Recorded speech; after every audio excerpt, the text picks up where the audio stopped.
discussion with the questions. So over to you, Frank. Okay, Jim. Well, thank you very much for the introduction, and great video. It made me sit up. You know, it was quite a dynamic video. So I'm happy to talk to you guys. I've been asked to give sort of a high-level, big picture overview of transitions and where they are going and where we are now, and particularly focusing on policymakers and what they can do and what lessons we can learn. So let me just share my screen with you because I've got a presentation. Can you see this, Jim? Yes, that's all good, Frank. Okay. So the title is How Do We Get From Here to Net Zero? And in particularly, I will draw lessons. I've been writing a book on how the UK transitions are unfolding in particular domains, and I will focus on what lessons we can draw from that and what that will say on how we need to get to net zero. So the talk will particularly focus on the role of policy and technologies.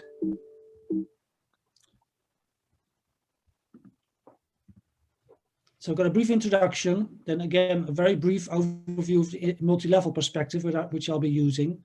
And then most of the talk will be focusing on 3 domains: electricity, passenger mobility, and heat and buildings, which are the most important one in terms of greenhouse gas emissions.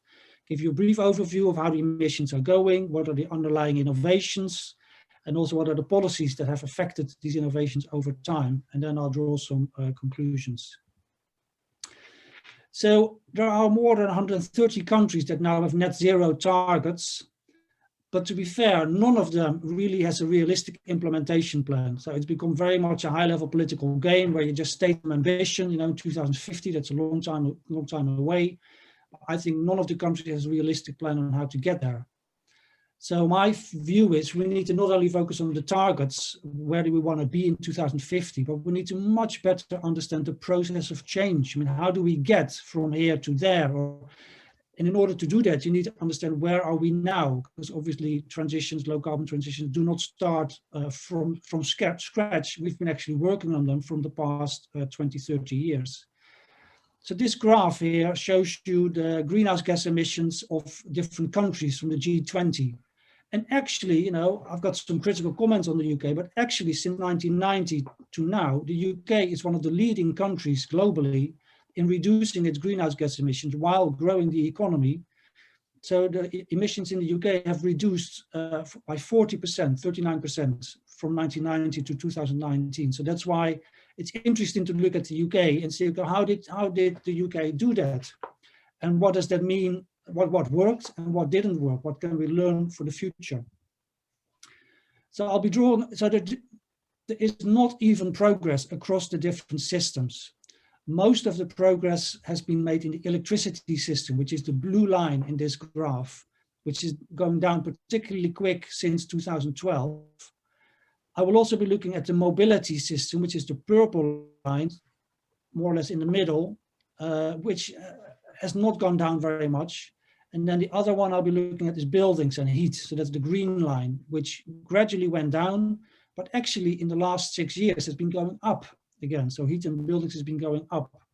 So there's quite different progress developments across the different systems. So I've been writing a book, which has just been submitted to Cambridge University Press, which focusing on the UK tries to explain why is there so much higher speed in electricity than in heat and buildings and mobility.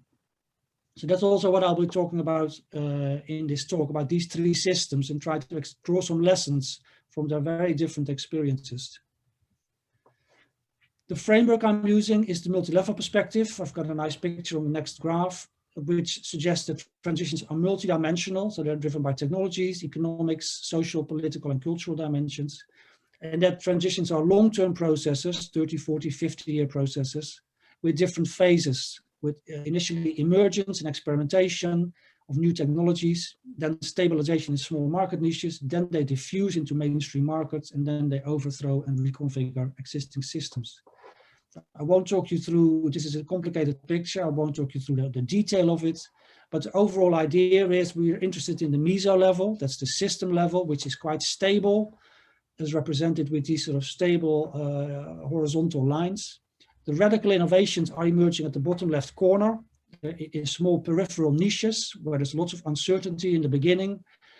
And then gradually these niches develop over time. These innovations become better. They reduce in cost. There's more clarity about where to go. That's in the second phase, where you see all the multiple arrows are becoming one arrow. And if then at the same time there are these external landscape shocks, which are pressures, which can be wars or pandemics or demographic changes or oil prices, they open up the system, and then the new innovation can break through more broadly. The disadvantage of that picture is that it focuses on single innovations. And I've studied historically the shift from sailing ships to steamships, from horse and carriages to automobiles. But I think the low carbon transitions are different in the sense it's not a single technology that needs to break through, but in each of the systems, electricity, mobility, heat and buildings, there are multiple innovations. So instead of that nice single upswing, the S-curve in the previous graph, I think it's better to talk about system reconfiguration. So this graph here shows there may be multiple systems, and there are multiple innovations that can be added into the system, like symbiotic. They can overthrow existing components. There may be knock-on effects between different systems. So I think we need a different view on understanding change, which goes away from this idea of a single bottom-up upswing. I've got some further pictures empirically with this idea later on in the presentation.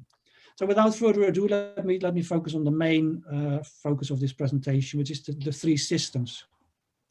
So the electricity system is not one system, but we've divided it into three subsystems. You've got electricity production, which is the big power plants, the electricity grid, high voltage transmission and local distribution, and then we've got electricity use in the households. And we use electricity for many things, of course: lighting, refrigeration, laundry, home computing, entertainment, all these things.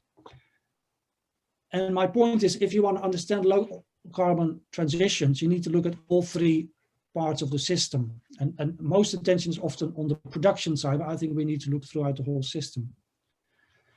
The positive thing of electricity is this is actually a tremendous success case. In the UK, emissions, greenhouse gas emissions, have reduced by 72% since 1990. This is a graph that shows that, particularly because we got rid of coal, but also because we reduced demand, as I will show in the next graph. So 72% reduction, that's very impressive. So that begs the question, of course, how did this come about? What are the underlying technologies? And in this system, there are three main technologies, changes that drove this change. One is the shift from coal to gas that already started in the 1990s. This graph shows the overall electricity system. Blue is coal, green is nuclear power. Green is gas, purple is nuclear power, and renewables are on the top. That's the blue line. So you can see here, the main thing is we got rid of coal, which was partly in the 1990s due to a shift from coal to gas, and increasingly also recently a shift from coal to gas. Also the rise of renewables, particularly since the mid-2000s. So you see also renewables are replacing coal. This is particularly wind, solar, and biopower. But interestingly, this graph also shows that since the mid-2000s, overall electricity demand has been reduced. Now we are using more, which is interesting because we use more and more appliances, as we know, all these gadgets that we have in the household. Nevertheless, because we have efficiency improvements, the shift from incandescent light bulbs to LEDs, but also because we got rid of quite a bit of industry, we reduced electricity demand since the mid-2000s. So those are the three main immediate causes of this transition. We've got one more slide on the renewables, which is of course a big part of the story, which is mostly due, again, since the mid-2000s, but particularly accelerating in the last 10 years, the diffusion of bioelectricity. So we're burning a lot of biomass in converted coal-fired power plants. The rise of offshore wind and onshore wind, that's the red and the blue line. And also we have solar PV, which actually started out quite nicely in the 2010s, but has been stagnating since the mid-2000s because of very big changes in policy, which really hampered the further diffusion of solar. These technologies are mostly implemented by big incumbent players. And again, that's a deliberate choice that policymakers in the UK have made. You could also go for more decentralized and new entrants, But these three big technologies, onshore and offshore wind and biopower, are mostly done by the big incumbent players. And this is quite a typical UK pattern. So if you then look at the underlying policies, there have been lots and lots of policies and increasingly stronger intervention in the UK, which have been driving the diffusion of these technologies. So already in 2009, there was an ambitious target, which says by 2020, we want 30% renewables. So that there was clear directionality about where to go. Then there was a raft of implementation plans since the amended renewables obligation, the renewable strategy, the carbon plan, the energy bill, technology-specific plans on bioenergy, solar, offshore wind, and then also a raft of financial instruments, feed-in tariffs, renewable obligations, contracts for difference, and interestingly also a policy to phase out coal, which was the carbon floor price, which added the costs of coal and therefore made it less competitive. And on the demand side, there have also been policies, particularly from the European level, which are the tightening efficiency standards, but also the phase out of light bulbs have been very effective. So overall, in terms of governance style, there's been a really strong shift from a hands-off policy style, which dominated since the 1990s, since a very interventionist style, as I showed before, through a raft of targets, financial subsidies, particular regulations. Policymakers have been really shaping markets and driving specific technologies to diffuse. There was a shift towards technology-specific policies.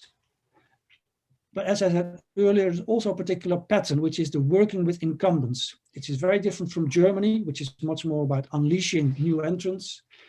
In the UK, the pattern is much more, how can we work with the big players, which are the big utilities, and how can we help them deploy big, large-scale options. And another characteristic of this governance style is there was a new ministry created in 2009, which was DEC, and later relabeled to BICE. So that helps if you want to drive change in a particular domain. It helps if you create a new entity, which can also be an agency or a ministry, which has got particular budgets, remits, and skills. And this will be an important finding overall. If you're serious about change, you need to create a new actor and give that actor particular responsibilities to push change forward.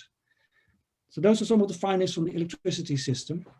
If we then move on to passenger mobility, that's a more complicated system in the sense that there's not one, but there are multiple competing systems. The biggest one is automobility, accounting for about 85% of passenger kilometers. Then we also have bus, train, and urban rail, and the slow modes, which is walking and cycling. Just focusing a bit more on the automobility system.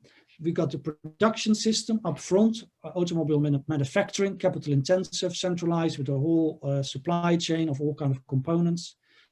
And then on the user side, we've got all kinds of practices that we use cars for: social visits, holidays, shopping, commuting to work, bringing the children to school. So the car is really deeply embedded in our lifestyles and social practices, and also deeply interwoven with infrastructure. So we have, of course, the recharging, the petrol and diesel infrastructure, and the road infrastructure. So the car system is a very infrastructure-heavy system.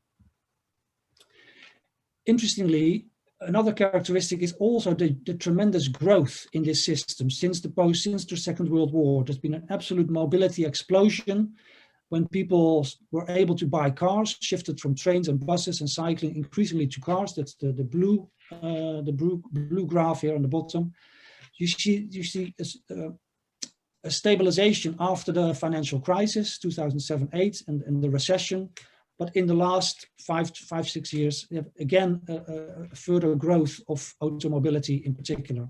So it's still an ongoing and growing and expanding system, which is a bit different from the electricity one, where we saw the demand was actually decreasing. If you then look at emissions, they gradually increased over time from the 1990s to about 2007, when we got the financial crisis. Then we got a very substantial drop in greenhouse gas emissions. From 2014-15, some increase again.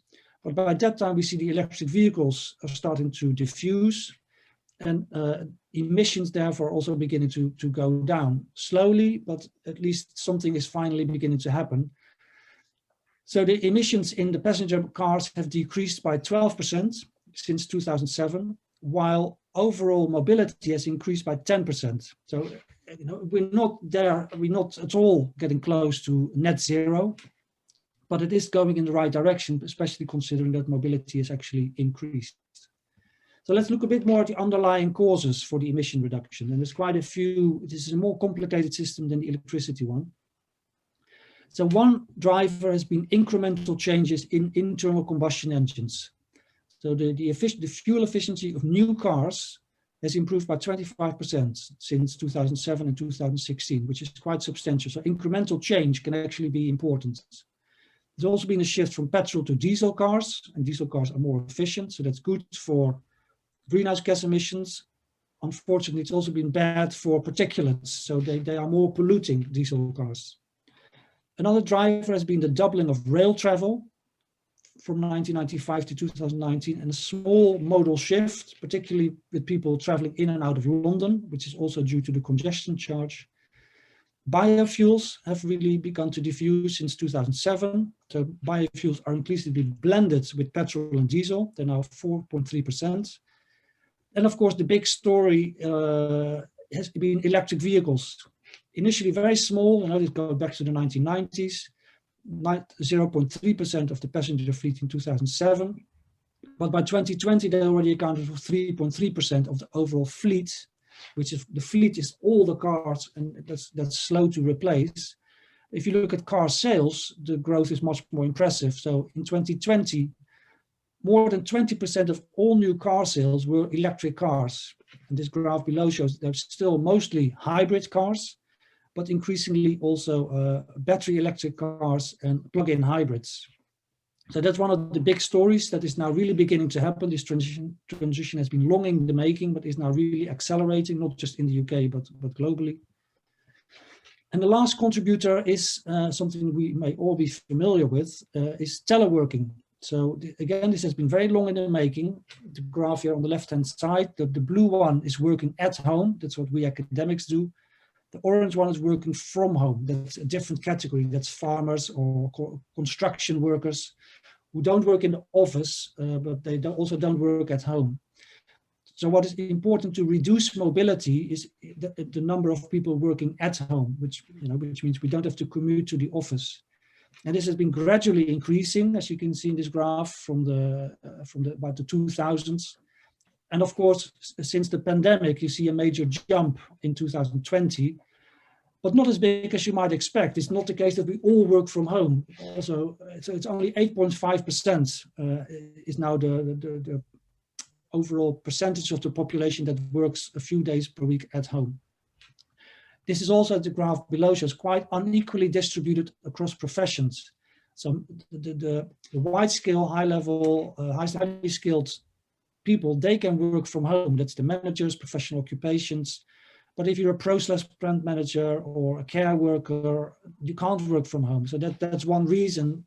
It's not true that we all work from home, and that's maybe because we academics, we think everyone is in the same situation as us, but that's obviously not the case. But there has been an important contributor as well.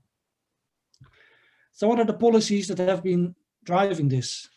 I would say the policies in mobility are much more, are less diverse. They really focus on technology and particularly on electric vehicles.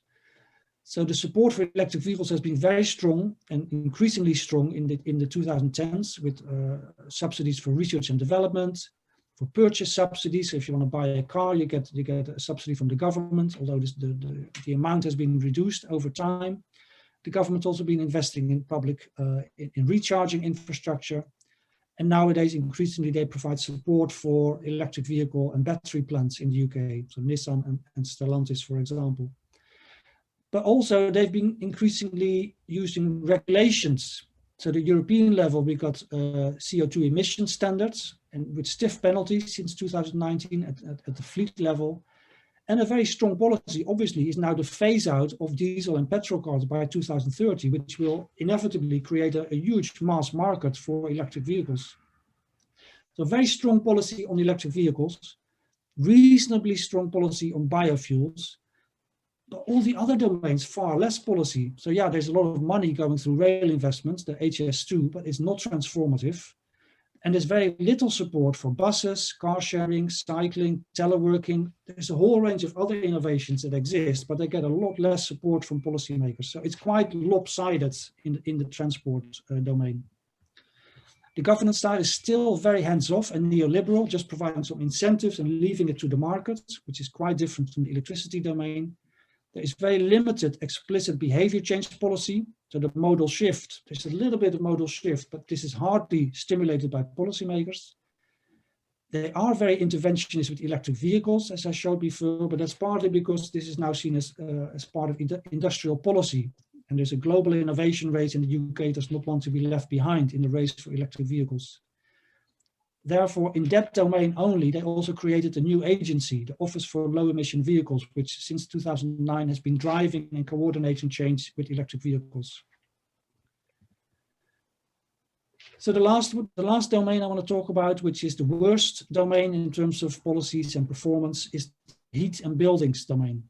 So basically it is two systems which are orthogonal. One is the heat generation and the other is more about heat demand. So the heat generation in the UK is very much dependent on gas and gas boilers, which account for 85% of heat generation in households. And then we've got a little bit of smaller things, electric heating, oil heating. But the main thing is gas boilers, which is very central. And then, of course, we also have heat demand, which is the building system. And as you may know, the buildings in the UK are one of the most drafty and poorly insulated in Europe. And the building system is quite complicated. It's got multiple, some big house builders, but then a lot of small SMEs, lots of little components. So those are the two systems that interrelate. So if we then look at the emissions performance, well, you can see the biggest sector is emissions from the residential sector. So that's the household sector, which is the one we've been looking at, the blue one here. They generate most greenhouse gas emissions. The positive story is that actually these emissions have slowly but steadily decreased over time. And I will show this is mostly again due to incremental improvements. So that's good. But as you can see at the right-hand side of this figure, since about 2014-15, emissions have actually creeped up by about 8–9%. So this is strange because this is, we're supposed to go net zero, but nevertheless the government just lets this happen with emissions going up. So we need to look a little bit further about what's been going on in the heat and building system. So as I already hinted, the most important changes have been incremental changes. So in gas boilers, we've seen quite a few incremental improvements. So the graph going down is households with no boiler. So we increasingly have boilers and centralized heating in most houses. The blue line from the top, that's the standard boilers, which are not so efficient, but increasingly they've been in place by combination boilers, condensing boilers, which technologically are the same, but they're just more efficient. So we just see increasing efficiency of gas boilers, which is good, and is one reason that emissions have been going down. The other reason is also that the insulation measures have gradually been diffusing. This is particularly cavity wall insulation, double glazing, and loft insulation. These are the three lines here. And you can see that the loft insulation and the double glazing are reaching 95%, so they've been well diffused. There's still quite a lot of further scope to improve in cavity wall insulation. But again, these are fairly incremental changes. You don't have to overhaul your whole house to achieve these. The last driver has been, there's also been some deployment since 2007 and further accelerating since 2014, the deployment of renewable heat. This is mostly wood combustion. And most people don't do wood combustion for greenhouse gas reasons. They just do it because it's cozy and nice. This is, a very romantic view. We want to see sort of a fire in the household on a Saturday evening, or it's nice and cozy. And it's actually creating all kind of other negative consequences in terms of particulate emissions, and it creates a lot of local air pollution. But it's very popular, and it actually does help reduce greenhouse gas emissions to some degree. Heat pumps have been diffusing a lot less, wood combustion in the industrial sector. So this is beginning to happen. This is diffused from 1% to 9%. So it's not insignificant. So what are the policies behind this? As I said, the most important driver has been incremental improvements between 1990 to 2010. And these were mostly driven by regulations rather than incentives. There were energy saving obligations for energy companies, which meant they had to insulate a certain percentage of poor households per year, and increasing fuel efficiency standards for boilers. So this seemed to be working fine. But then we get a new government or more who introduced new regulations from 2014, which were much more incentive based. This fits with sort of the neoliberal thinking of the conservative government. But in heating, they got rid of the regulations and they now have a single instrument, which is the renewable heat incentive. So you get a bit of a subsidy if you are buying renewable heat technologies. And it's been reasonably effective, but it's not really driving transformative change so far. In the building sector, it's been much worse. There was a very ambitious policy from the Labour government in 2006, the zero carbon homes policy, which said that by 2016, all new homes had to be zero carbon, which was a very demanding kind of policy, very difficult and understandably or not.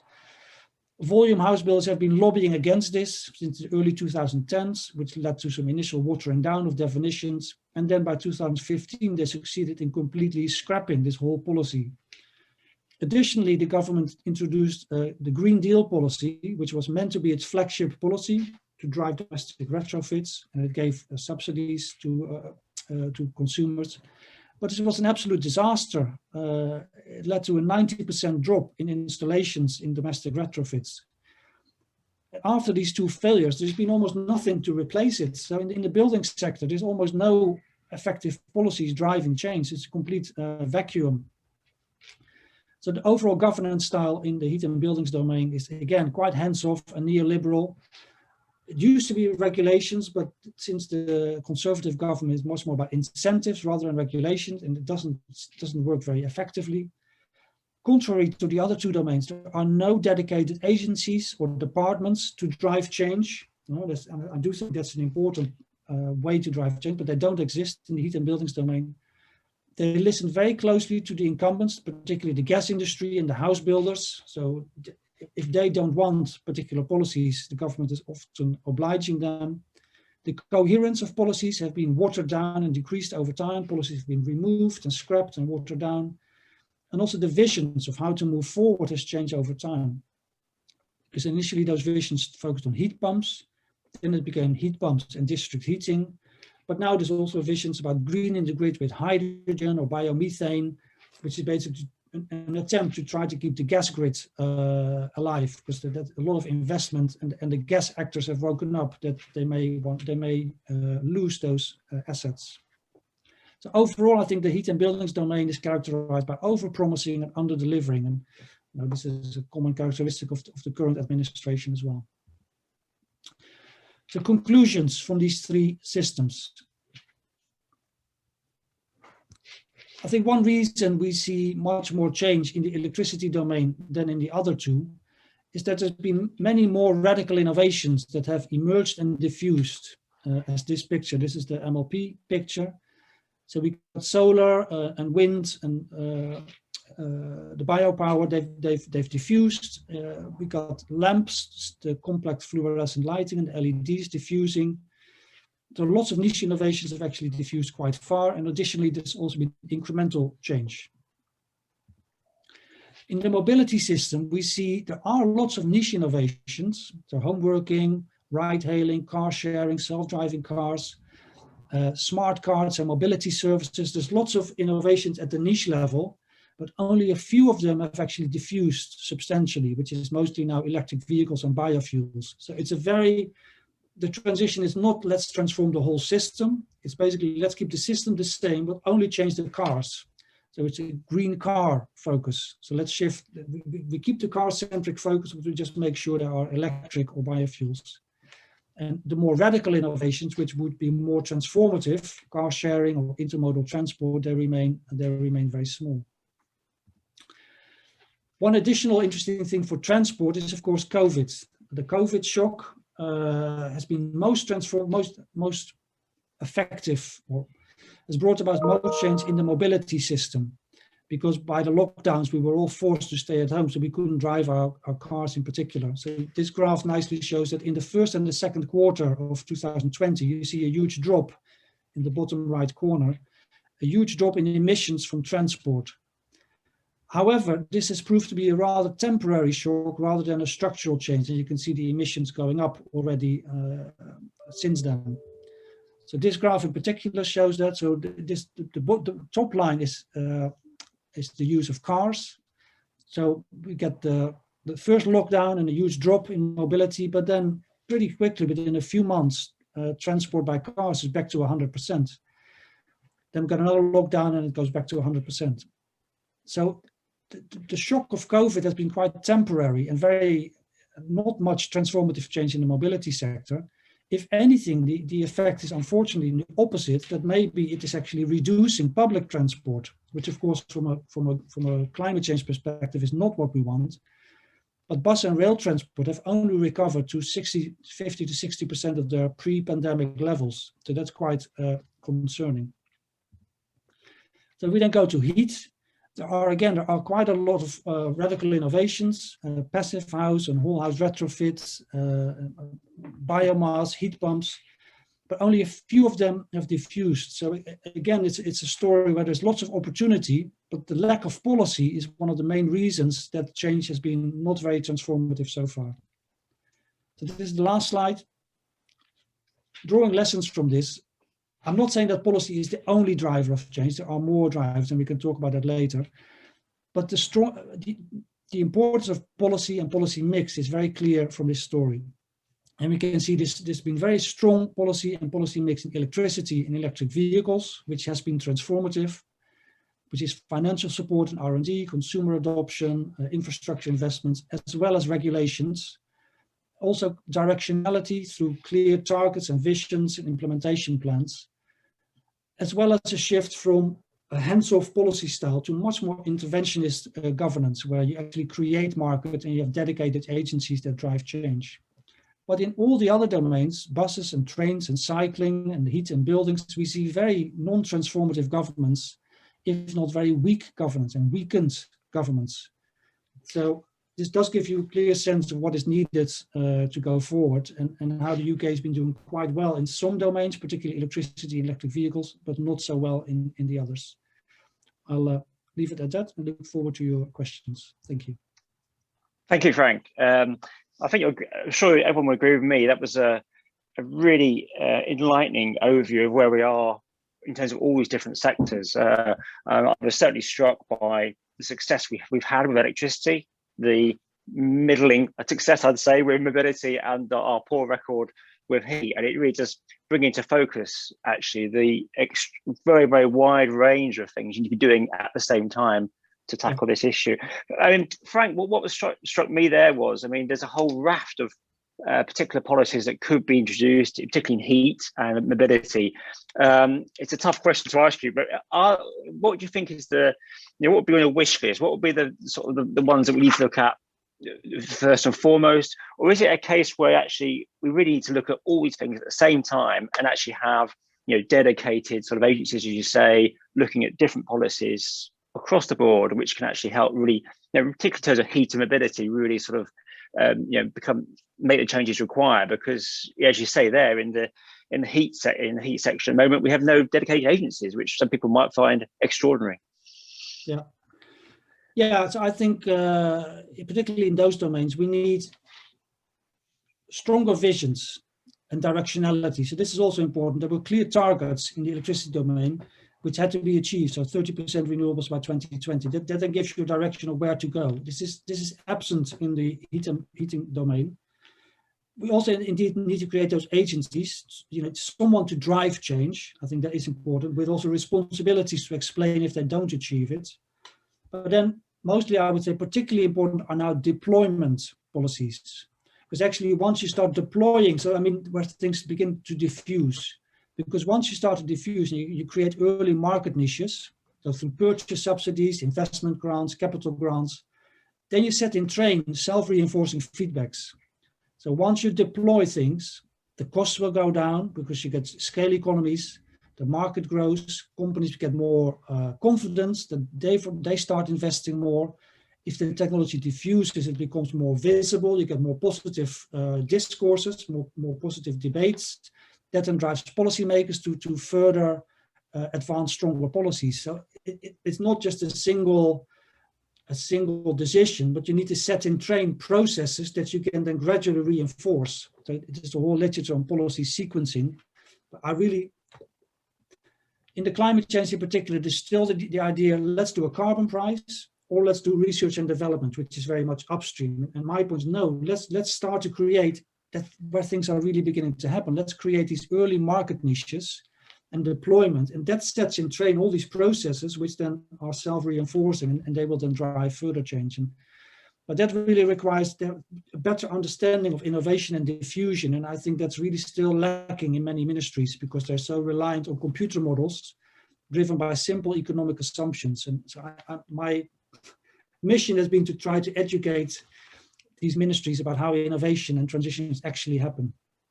What's also struck me, Frank, was the, if you like, the producer-consumer split when you doing your presentation. So if you look at electricity, you know, it's the company, it's the production company, it's the industry giants, if you like, who've really made this great strides to make that difference. If you take your mobility and heat, it's more the consumer, if you like, issues which are causing the problem, isn't it? Well, we're not changing as well quick enough. So if, for instance, with car use, perfect example. Okay, we have electric vehicles, they're more efficient, of course they are, there's less emissions, but we're driving more cars more than ever. So, yeah, so I mean, the problems are as much, aren't they, a consumer problem as they are, you know, the producers have really sort of tackled this in a lot of areas, haven't they? Yeah, no, definitely. And that this is one of the big pictures of our book, to say that the electricity system is structurally different from all the other systems. So because you've got production, the grid, and consumption. So the infrastructure is basically in the middle and is separating demand and supply. So as you say, the companies can do all kinds of things upstream. They can change it and, you know, build power plants and solar, and we don't really notice it on the demand side. So we're not really involved. We pay for it through our bills, but most people are not aware of that. So there is a market, if you will, but artificial market. But people don't really have to make active choices. As you say, this is very different in heat and buildings and mobility. So we need to make active choices if we want to retrofit our house. And anyone who's done building projects in their house knows this is always a big hassle, you know, with construction companies coming in and doing things, and it's always longer and lower and more frustrating. So it's quite the hassle factor. It's expensive as well. If you want to retrofit your house, it costs 10, 20, 30,000 pounds. Buying an electric vehicle, again, you need to make the purchase decision. Or if you want to start driving not a car, but a bicycle, you need to make that choice. So that's why that's one reason I think it's been relatively easy to make progress on the electricity system, because you can just work with a few big incumbent companies, you give them lots of money and they're willing to do it.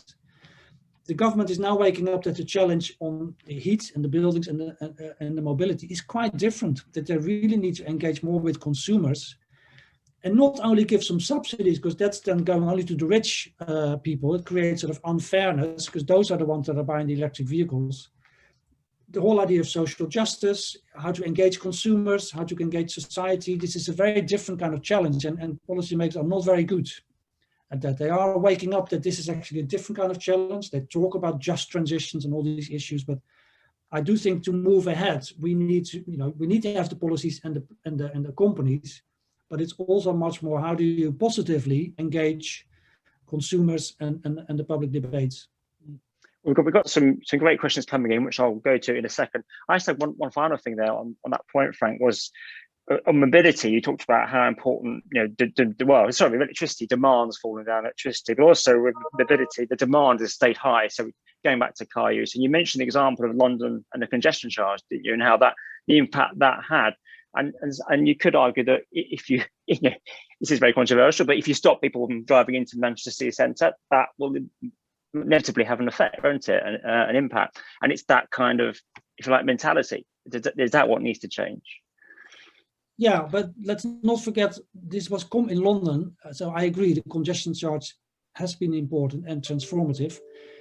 Interestingly, this was also gradually introduced over time. Or let me say the height of the money you had to pay was gradually going up. So you don't start with the most tough policy. You start with the small, and then you gradually increase the congestion charge. But importantly, this was complemented with real investments in public transport, buses, the underground railway, cycling lanes. So you need to have both the carrot and the stick, if you will. If you only do the stick and you only do congestion charge, but you don't provide alternatives, yeah, then people are going to be really unhappy. So I think what they did very well in London, but then, again, this could happen because London has got its own governance style, Transport for London, its own agency, which was very lavishly funded also by the government. So there was lots of financial resources, central money going into London, and they were investing in alternatives. And in that context, you can also then use the stick. But only using the stick is not going to be sufficient. It's going to create huge social upset and protests. So you really need to stimulate both of these alternatives and then gradually increase the pressure through regulations or taxes or financial instruments. Okay, let's take a question. It's from Sarah Nirovska. She says, what do you think are the main factors that make some radical policies effective and make them implemented? What does an ideal policy look like? Very good question. Thanks, Sarah. Well, as I said earlier, so they tried to introduce a very radical policy, which was the zero carbon homes policy, which I mentioned earlier, which was the Labour government in 2006. Which even at the time was almost seen as quite impossible. And of course, then understandably, that creates a lot of backlash from the industry, which says it can't be done, it's too difficult. They start lobbying, counter-lobbying, and they were very effective. So one thing of a radical policy is, which I said earlier, maybe you should not immediately start with the most radical policy, because that inevitably will create a backlash. And so maybe you need to, the whole idea of policy sequencing, you need to have a clever idea where you want to go, but don't immediately go for the most difficult instrument. You need to gradually tighten it, sort of the ratcheting up idea, which is also very central in the Paris Agreement. So introduce a new policy, start low, then do the learning. If you see the transformative effects, then start ratcheting it up. And it depends on what sector we are in, if this should be more financial instruments or more regulatory instruments. But very often you start with sort of pilots, experiments, demonstration projects, and then you ratchet it up. Okay. Another question's coming here. I'll just ask. Someone's asking, could you elaborate further on as the reasons for the failures of the UK government in context of the building decarbonisation? You touched on it, I think, quite a bit there. But yeah, why is it that we're struggling so much with buildings at the moment? Yeah, it's a good. I think one thing is the lobbying power of the big, particularly the big house builders. In many other countries, there are small SMEs. The sector is much more decentralized, but in the UK, it's much more. I think the top 6 house builders occupy 40 or 50% of the market. So there are a couple of really big companies that dominate the market.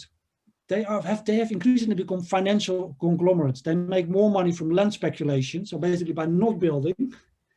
They just buy a plot of land, they say they're going to build all kinds of houses, but if they don't build, the price of the land goes up and up and up. So they've been this is land banking, it's called. It's been a big controversy in the UK. Lots of permits have been given to these house builders, but they're just not building because they can just sit there, do nothing, and they make money anyway. Additionally, then, the government, we also have a huge housing crisis, and too few houses are being built. So the big house builders use this quite cleverly, basically by threatening the government to say, if you're going to stick with this zero carbon homes policy, it's going to be really difficult for us to build all those houses. So they were basically, not bribing, but what's the word, threatening the government to get rid of that policy. There's a real, the industry really does not want to change its current profile. And an additional factor is it is very costly. Also for consumers, as I already particularly whole house retrofit. So that is, if you have existing houses and you want to retrofit them, that's 30, 40, 50,000 pounds, can be really expensive. So it would be cheaper to do that on new houses. But as I explained before, the existing house building industry is very reluctant to do that. So it's a bit of a cost argument, but also I think a really political struggle going on, and political backlash and political resistance. And even after the COVID shock, the government does want to do things occasionally, and they introduced this new the green homes grant. But then again, this was not implemented. This was what they allocated 1.5 billion to the green homes, but they were unable to implement it, unwilling to do it. Maybe because there's no proper skills or no proper agency. So there are ad hoc efforts, but there's no political will to really do something. So we now wait. There's a new big strategy in the making. We're waiting for this to come through. It remains to be seen if this will be any better. But this has been a sector without any proper governance for at least 6-7 years. Okay. Another question that's come in is, what do you think will be the impact of the continued high gas prices we're seeing right now for both energy security and in terms of driving people into energy poverty? I mean, just perhaps a broader question here is the impact of higher gas prices, Frank. What sort of impact could that have, perhaps the short to medium term, on these issues? Yeah, so of course, it's got immediate negative consequences for energy poverty in all kind of industries, like steel and chemicals, which just are becoming uncompetitive and are beginning to halt production. So yeah, it's got immediate negative effects. I'm afraid it's got very few positive effects for the energy transition. So, economists would say if the price goes up, then companies and investors will automatically shift their attention. Ultimately, we do need to move away from gas. But I think an incidental price hike, even if it lasts 1 or 2 years, is not sufficient to drive a transition, unless you also have these niche innovations which have emerged over time. So economists would pay a lot of attention on this transformative effects of price shocks. From a more longitudinal perspective, I'm a bit more hesitant, because I don't think these innovations have sufficiently developed to be pushed through, and I still think there's a lot of resistance from companies to be transformative. And they think, well, this price shock will just be temporary. We'll just have to sit it out, get as much compensation from the government as we get. But I'm not sure, I'm not convinced yet that this will drive a transition at the moment. And the same in mobility, where it's very awful if oil prices also go up. But if people don't have alternatives, they cannot just not drive their car. So unless this is a long-term structural shift where gas prices will stay high from now onwards, which very few people expect, most actors will try to sit it out, and there will be terrible consequences, I think, particularly over the winter. But I'm not sure it will have transformative effects in terms of the energy transition. Mm-hmm. Okay, I'll just take one more question, and I've got one I want to ask you before we finish about COP. But just, there's a question also here about growing community activism, and asking what you think about that and how it enables community-based power, heat generation, food, growing, etc. Sort of growing trend we're seeing. Just asking what your thoughts are on that in terms of this debate. Well, there's definitely a groundswell of initiatives in all the domains, even more in food, which I've not been able to talk about, but also in mobility and wind energy, community energy. The problem in the UK is, as I already alluded, they get systematically deprioritized. This is unlike other countries like Germany and Denmark, where there's lots of support for these bottom-up initiatives. So the UK, unfortunately, has been a story where there has been lots of groundswell of initiatives, with sometimes ad hoc support, but which is then usually withdrawn. The feed-in tariff was introduced in 2010, but then gradually watered down in 2015 and then scrapped entirely in 2019. So the UK governance style in all the systems is oriented towards working with big players, working with the big industries. So all the subsidies and the money and the support is going towards the large scale options, or not all. Let me say relatively more money and support is going to the large scale. than to the small scale. There's a bit of handouts and a bit of seed money and a little bit of ad hoc for some cycling schemes here and a bit of community energy there, but it's peanuts compared to what's going on. So I agree that it's encouraging to see the grassroots initiatives, but because the institutional context is so hostile in the UK, they don't scale up. They don't diffuse widely. So it's a very sad story. There's lots of things happening, but because of a lack of support, it doesn't seem to diffuse more widely. And this again is a political dimension of the UK transition, that this is so oriented towards working with large-scale options and the big incumbents. Mm. I'm very conscious we've got almost out of time, but before we go, I must ask you, Frank, given the work you've done in previous COPs, the various reports you've written over recent years, just you personally, what would you like to see come out of COP26 in terms of what it could achieve? I mean, what do you think? I mean, we talked here over the last hour about a whole range of things that can happen and probably should happen. What do you think realistically it can achieve, and what would you like to see? Well, there are big debates going on about what COP is and what COP should do. And the report we presented in Madrid, the COP25, has actually fed quite directly into the preparation of COP26. So one of our co-authors, Simon Sharp, is actually important in organizing COP26. So COP26 under the UK leadership is trying to move the debate towards system transitions. And they have particular platforms actually at COP26 on electricity, on mobility, and I think on steel, if I remember correctly, where they try to bring the important actors of a particular sector together at the COP26 to sit around the table with some of the leading organizations and companies and say, not only talk about the targets, where do we want to go, but also what are we going to do? How can we coordinate our standards? How can we share learning experience more across countries? So the COP26 leadership is trying to do that, but there's also still a whole legacy of debates on financial contributions and what should be the targets and should countries be more ambitious. And this has been going on for the last 10, 15 years. And understandably, governments also want to talk about who's going to pay for what. But my fear is that they're trying to shift the debate more toward let's get things going, rather than the targets and the carbon price and who's going to pay. That also is important, but I think we need to, at the international level, also talk a lot more about how can we get this transition going? What's the process of change? And not only sort of the targets and who's paying for it, but what's the learning and the upscaling and who are the actors actually driving this? So I know that the leadership is trying to get the debate changing. I'm not sure they will succeed. So, because many governments do want to talk about more the old kind of debates. So it will be interesting to see how this plays out.